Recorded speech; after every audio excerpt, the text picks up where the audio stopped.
We're here at Sea Otter talking with Emily Batty, who is the newest member of the Trek World Racing Team. So, Emily, this I guess will be your first race with the team, maybe, or first race with the team. Yeah. So, you know, this is a big step up, going from a sort of an Ontario-based or sponsored team to like a full pro ride. Oh yeah, and it's the full gig, and it's being the first race of the year with the team. It's, you know, watching how the mechanics work, watching how management works, and you know, just all the support is insane. It's almost mind-boggling how great athletes, you know, they're well taken care of here, and just it's totally stress-free, and it's something to get used to. It's we've always had awesome support at home, and you know, Trek Canada, but this is like a dream come true. So tell me about how, I know we were talking last year, and you'd had some initial contacts with Trek and with some other teams. How did this sort of whole thing come together, and when did it sort of finalize? Well, I've been with Trek Canada from very near Trek Tucson, or sorry, Trek Toronto, sorry. So he's always been supporting us. So we've been with Trek. I've been with Trek for, this will be my third year, so I was with them for 2 years. And he's kind of put me in contact over the last little while with Trek in the US, and then talking to Trek World. And it was just, you know, there was a lot to talk for a while, and then I guess, when was it finalized? Midwinter. Okay. Everything was in stone. Yeah. And is it a 2-year deal or 1 year? Or just a 1 year for now. Okay. Yeah. Okay. So, what's your schedule at this point for this year? So Sea Otter now. Yeah. And then I'll fly right to Delta Forest. And then Hercules. Yeah. I'll be home for just under a week. And then I'm going to do Dubach, the Germany World Cup. Right. And then Offenburg. Okay. And then home for a week, and then it's Trek Canada Cup at Hardwood Hills. Right. Do that local race. And then what else? Pretty much all of June is free. And then the World Cup's in July. Yeah. Yeah, and then, Canadian National Championships is in there too. Right. And then it gets built up for Worlds. And then World Championships, of course, in September. So what's the big focus for this year? World Championships. Yeah? Yeah. Yeah, it's a big year. It's a big year, you know, being with Trek World Racing, and everything is just so new, and being last year U23, so last shot at that. So it's a big year, and that's my main focus. Every World Cup I want to be able to, you know, take something away from it as far as learning and you know, gaining as much experience and going to the next race with that. So we'll see how each race goes, but I have a lot to learn, and I'm just loving where I am now. Okay. Now, I mean, this is going to be different for you because you've done World Cups before in Europe, and you've done well in them, but never the whole circuit. So, and just when you're talking about the traveling, this is going to be a fairly significant step up there.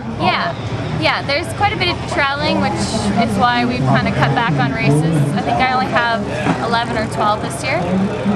Yeah, the traveling takes a lot out of you, but I do come home and touch base quite a bit, which is very important to me, to touch base with home. But actually, my parents are going to come to the first few World Cups, so... Okay. Yeah, you were talking to your dad yesterday, and he was talking about making plane tickets. Yes, actually, they're booked. Okay. So... Well, good. Now, I mean, beginning you talked about, you know, just the difference with the pro ride. I mean, what, from your perspective, I mean, you've been at the team camp now, you're here at the first race.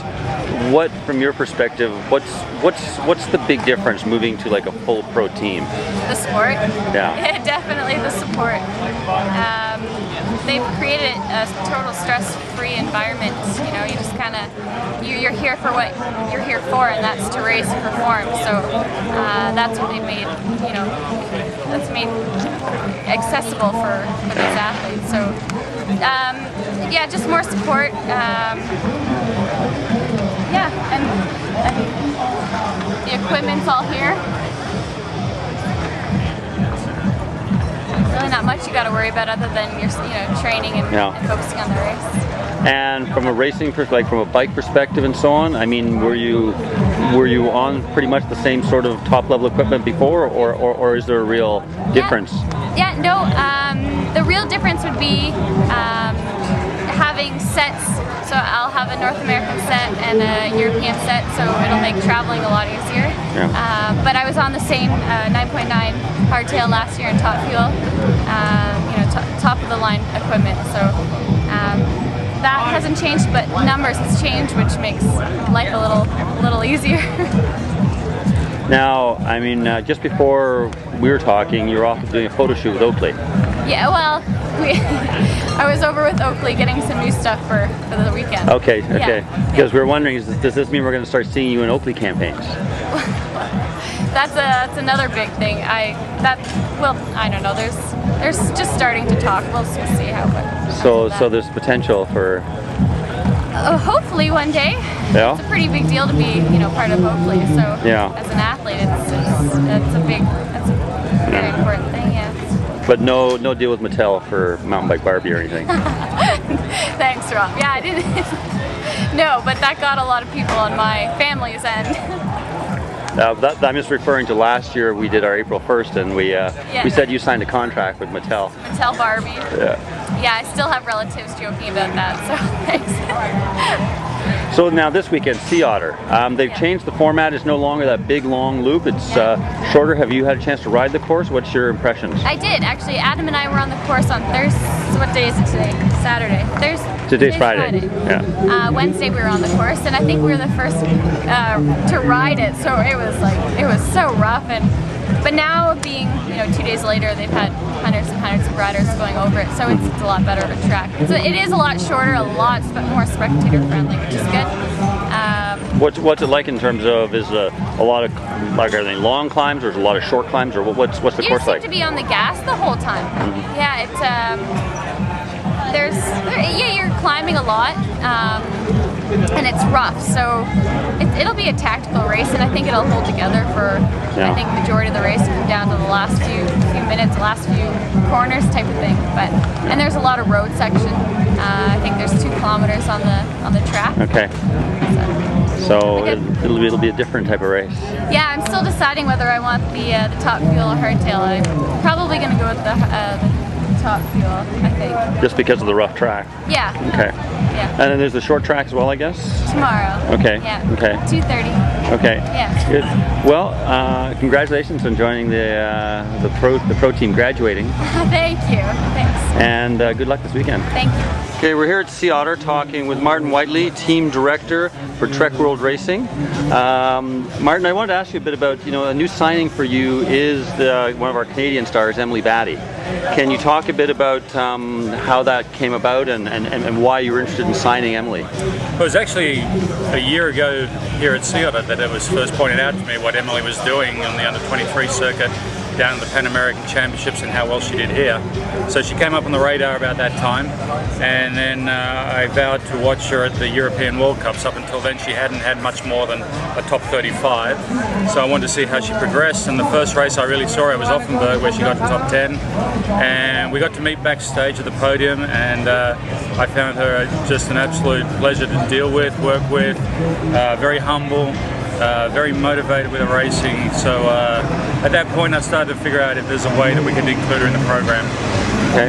Now, what's the goals with Emily for this year? With her first year, I mean, she and I talked about it. It's her first year moving to doing the whole World Cup circuit as opposed to selected races. So what's the goal this year? Well, yeah, there's a small adjustment I think she has to make moving into a professional team and doing the whole World Cup circuit. That's a different mindset. We're doing a few more European races like the Swiss Bike Trophy that she's not done before.